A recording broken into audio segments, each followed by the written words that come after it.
Yeah, you get that all the time. Because gay guys get all the chicks. No, That's what I hear. we're just very happy and we jolly. So people call us gay. Yeah, Right. kind of like a field in bloom. We're the most hetero guys you'll ever meet. we go to wrestling and NASCAR. football. And NASCAR's my favourite. Yeah. It is. Bad Boys 2 is like one of my favourite movies ever, so I can't be gay. Nigel Mansell. The trouble with attracting a lucrative distribution deal from a company like Sony is that the kind of demands that are made of you can be creatively stifling. Lostprophets had already had a taste of corporate policymaking when their first album was made over in the image of the kind of planetary pop product that keeps the bean counters at places like Sony Central affable and content. Unfortunately, this means that music tends to suffer the same kind of uniformity that afflicts fast food outlets. New bands tend to sound similar to whoever it was sold the most records last week. Production techniques become standardised in an effort to minimise the risks associated with anything so presumptuous as a new idea. Throughout the 1990s, the British music scene proved to be highly unpredictable and subject to dramatic sea changes almost overnight. At the beginning of the decade, it seemed as if the combined might of the emerging superclubs and mass availability of ecstasy would eat the civilised world. By 1994, rock had made a dramatic comeback with Oasis and all the wannabe imitators spawned in their wake. They made boozing, sibling rivalry and conspicuously bad behaviour fashionable again, undoing much of the work that the loved-up hug-drug generation had done to try and convince themselves that the world was a good place. Before long, the newsagents' shelves were rammed to the gills with lad mags, and alcohol was back in fashion as the drug of choice for the stressed-out young professional, with young women statistically outstripping men as binge drinkers. All this was reflected in the music. By the end of the 1990s, dance music was on the wane as the dominant soundtrack to the weekend. Ecstasy had been dumped as the weekend ravers' drug de rigueur, and booze and coke had shot to the top of the shopping list for social lubricants. By 2003, it was unclear where nu metal stood in all this.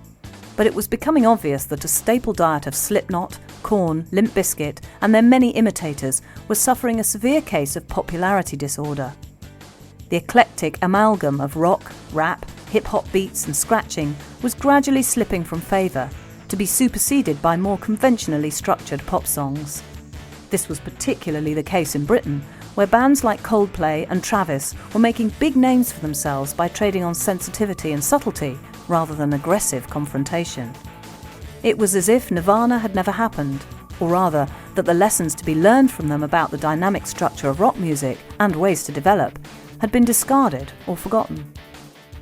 Lostprophets must have had to bear a lot of this in mind when working on material for their second album. In such a fast-changing world as the music industry, nothing could be taken for granted. When Nirvana were the biggest band in the world, they were still selling vinyl records as much as, if not more than, CDs. 10 years later, a band could no longer afford to rely on sales for hard copies of any kind, as fans were likely to be downloading their songs from the internet as buying CD singles, or burning copies owned by their friends. Much was expected of Lostprophets. By being spoken of in such glowing terms by fans, journalists and industry insiders alike, they would need to be sure that their music was both authentic and commercial. They would not be allowed many false starts.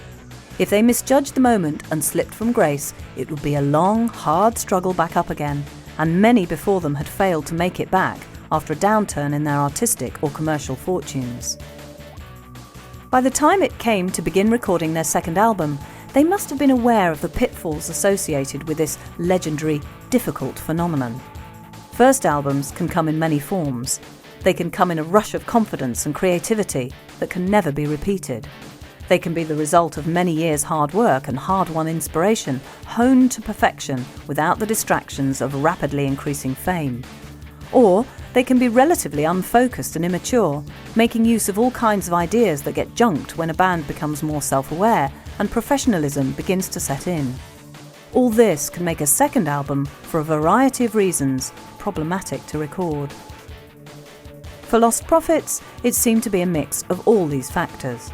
They said in interviews that their first album was rushed and cheaply recorded, a snapshot of where they stood as they embarked on their career as professional musicians.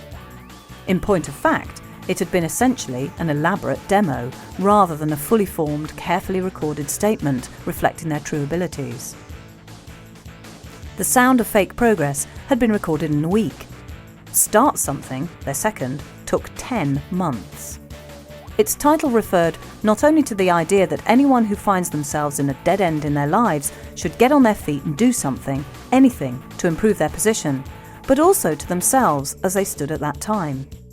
Since their first LP, they had had time to develop both their playing and songwriting skills. It was as if they were starting again, this time with the benefit of considerable hindsight. Hopefully, it would serve them well.